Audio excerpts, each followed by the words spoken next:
decisions we make in the kitchen and how we create menus matter more than ever.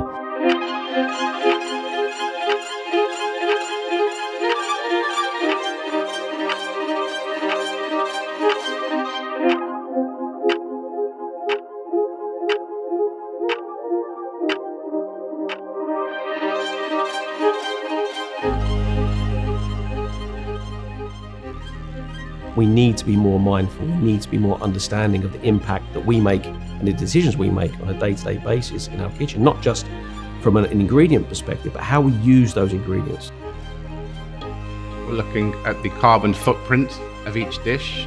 We're dissecting our menus, we're looking at the ingredients that we're using, and it's interesting to see, you break down your menu and you see which dishes have a high carbon footprint, which dishes have a low carbon footprint.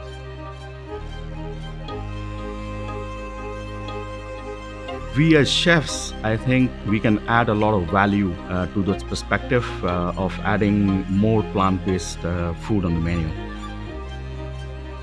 Nowadays we have a beautiful tomato produced in UAE, peppers, all sorts of vegetables, and of course the creativity of our chefs then make the rest. In our head always we're thinking that the transportation is the biggest in terms of CO2 production, but it's not.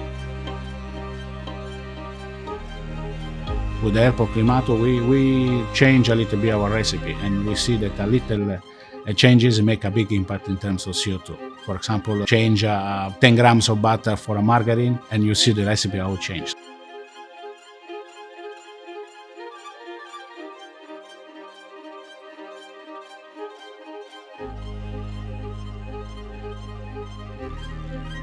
So after preparing all these recipes, we were then given the opportunity to share them with all of the chefs for Accor properties in the UAE. This gave them the chance then to propose more climate-friendly food options to our guests in our restaurants.